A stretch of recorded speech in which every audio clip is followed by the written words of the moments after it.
그 유발 하라리 교수가 엄청난 중요한 얘기를 했죠. 사피엔스가 경쟁종을 물리치고 지구를 지배할 수 있었던 가장 큰 이유가 집단의 규모를 키웠기 때문이다. 저는 거기 하나 더 붙여서 공간이 그때 되게 중요한 역할을 했다고 봐요. 건축의 진정한 힘은 그 사회를 만들어가는데 중요한 하드웨어 장치다. 저는 그렇게 생각을 합니다.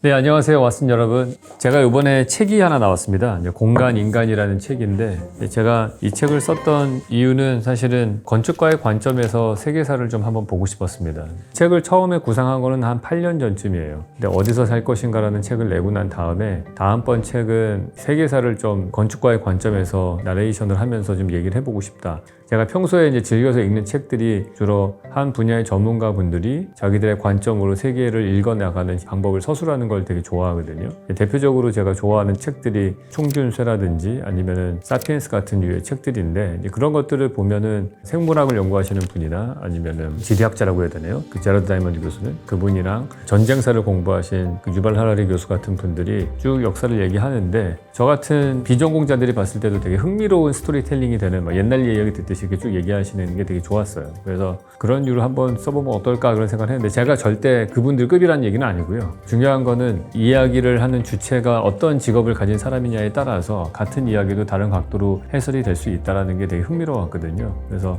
건축가의 관점에서 공간을 중심으로 해서 이야기를 나눠보고 싶었습니다.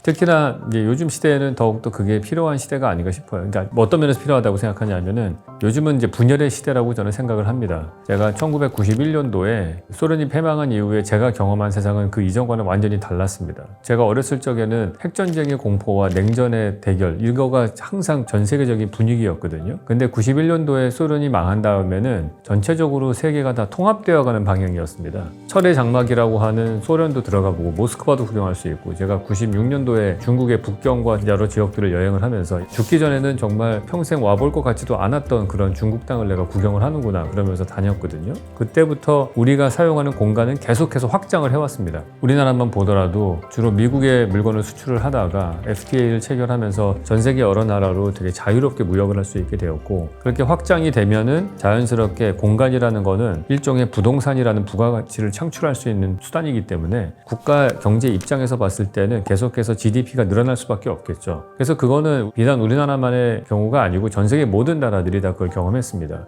계속해서 자기들의 경제적인 영토를 확장해 나가고 교역이 늘어나면서 부가 늘어나고, 그 과정 중에서 물론 여러 가지 그림자들도 있었지만은 전반적으로는 더 많은 사람들이 잘 살게 되는 그런 시대였고, 그럴수록 사람들은 다 오픈마인드 돼서 정치적으로 올바른 게 뭐냐 이런 얘기들도 하고 다양성 성소수자 이런 거에 대해서 되게 열린 마음을 가지고 있었잖아요. 근데 그게 지난 30년간의 큰 흐름입니다. 공간은 계속해서 확장해왔던. 그런데 지금은 어떻게 보면 다시 분열의 시대로 돌아가는 것 같습니다. 일단은 미국이 관세를 많이 올리기 시작을 했죠. 그러면서 실질적으로 FTA는 거의 다 끝났다고 봐야 되는 거고, 그런 시대가 오면은 점점 장벽들을 세워나가고, 그 유발 하라리의 넥서스라는 책에 보면은 이제는 실리콘 장벽이라는 표현을 쓰더라고요. 인공지능을 개발하더라도 다르게 두 개의 진영이 다른 형태로 개발을 하게 된다든지, 여러 가지로 국가 간의 장벽들은 점점 높아지고 여행을 하는 것도 점점 어려워지는 그런 시절이 올 것 같습니다. 근데 제가 그런 의미에서 보면은 과거에도 분명히 그런 시기가 있었습니다. 인류 역사를 쭉 돌아다 보면은 사실 어느 한순간 분열과 갈등이 없었던 시기가 없어요. 그래서 세계사를 쓸 때에는 항상 그런 갈등 위주로 책을 썼던 거죠. 하지만 그 가운데서도 면면이 인류는 끊임없이 통합을 하려고 했고, 그 다음에 조화를 이루고 살려고 했고, 하나의 공동체를 만들려고 했습니다.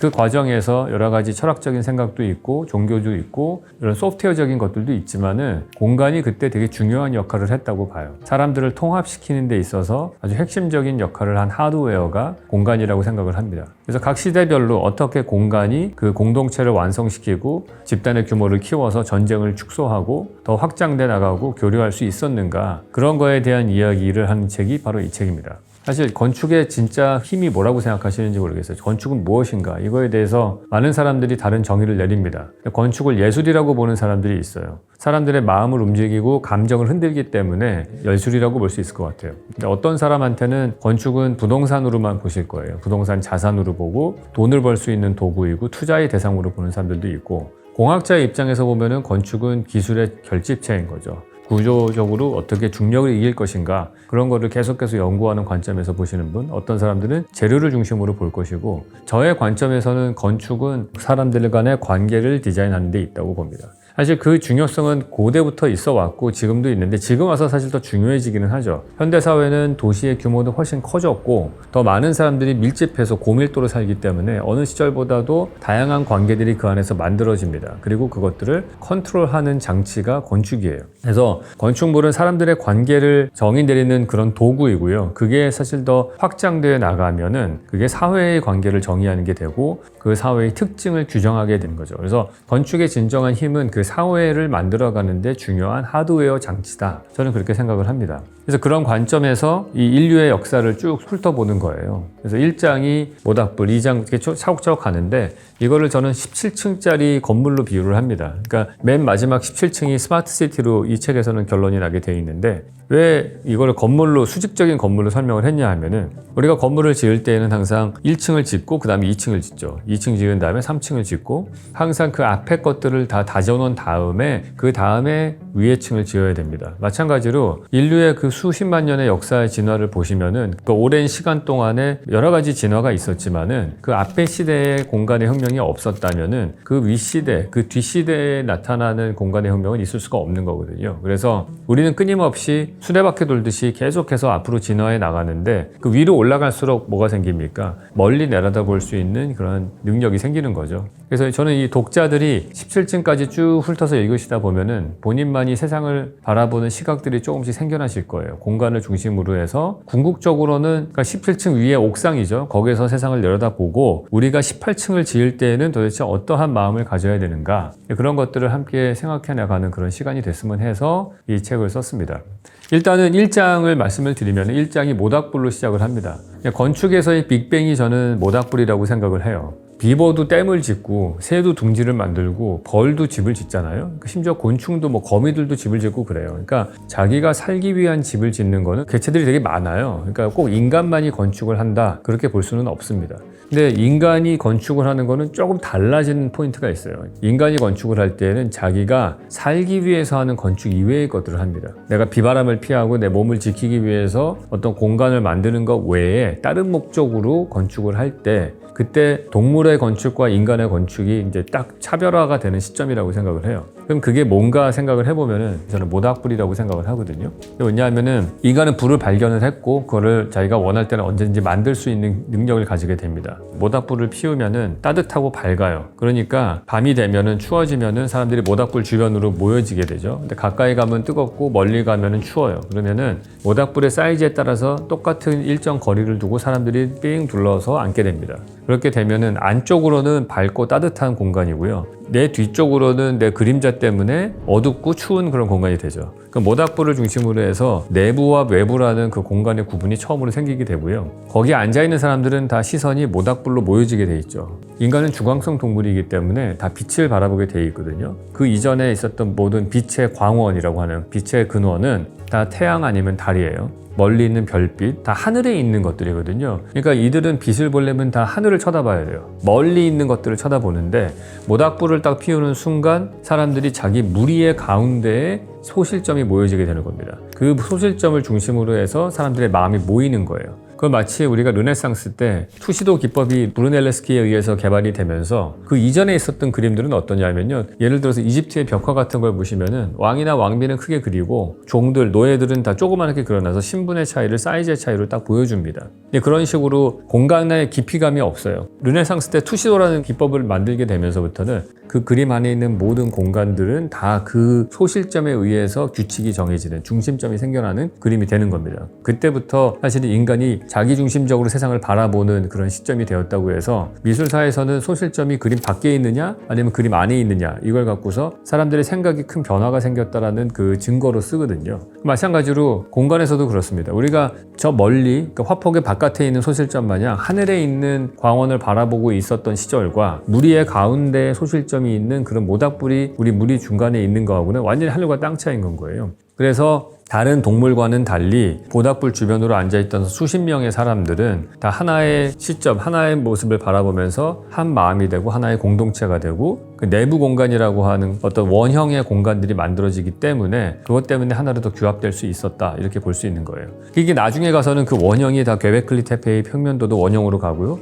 그 다음에 판테온의 평면도도 원형으로 갑니다. 그래서 그때부터 원형이 되게 아주 기본적인 공간의 첫 번째 프로토타입으로 시작이 되었다 그렇게 생각이 돼요. 그래서 그게 첫 번째로 인간에 있어서는 공간의 혁명입니다. 어떻게 보면은 우리 현대 사회에서 환경 문제가 많이 생겨나잖아요. 결국에는 이 환경 문제가 생겨난다는 거가 인간이라고 하는 존재가 환경의 시스템으로부터 너무 이탈해서 자연을 착취하는 존재로 바뀌었기 때문인데 이미 이때부터 그 시작이 되었다고 볼 수 있어요. 우리는 다 하나로 연결이 되어 있는 존재거든요. 근데 우리가 모닥불을 만들고 생태계로부터 사실 이탈해 오면서 일방적으로 자연을 이용하고 착취하는 그런 관계로 바뀌었고 그때부터 사실은 인간은 다른 동물들과는 다른 길을 걸었고 그 괴리가 지금까지 왔다 이렇게 볼 수 있어요. 그게 1장이라고 보시면 됩니다. 그러면은 2장은 뭐냐? 이 책에서의 2장은 동굴 벽화입니다. 공간이라고 하는 거가 단순하게 내가 몸을 피하는 환경을 만드는 게 아니고 내 머릿속에 있는 생각을 공간에 투영하는 시점이 되는 거예요. 그러니까 공간이 커뮤니케이션의 도구로 쓰여지는 겁니다. 우리야 지금 여러 가지 언어를 통해서 커뮤니케이션 합니다. 제 복잡한 생각들을 여기 셜록 홈즈를 보시는 왓슨 분들에게 얘기하는 거는 다양한 단어들과 문법 체계가 만들어졌기 때문인 거죠. 근데 단어가 발생하지 않고 단어의 숫자가 적었던 때에는 내 생각을 명확하게 규정하기도 어렵고 그리고 그 생각을 다른 사람과 공유하기도 어려워요. 그때는 뭐로 얘기를 했을 것이냐? 그때는 자연스럽게 그림이 더 효과적인 커뮤니케이션 도구였을 거예요. 근데 그림을 우리가 그릴 수 있는 공간이 별로 없죠. 예를 들어서 땅바닥에다가 그림을 그리면 비가 오면 다 지워져요. 그리고 이동을 해야 돼요, 우리가. 그러니까 이 수렵 채집의 시기에서 사실은 그림을 가장 효과적으로 유지할 수 있는 데는 사람의 피부인 거예요. 그래서 문신을 많이 했죠. 나의 정체성이나 이런 것들을 그림을 통해서 커뮤니케이션을 했던 거예요. 그게 이제 발전을 해가지고 나온 게 지금 군인들의 뭐 계급장이 됐다 이런 얘기가 있잖아요.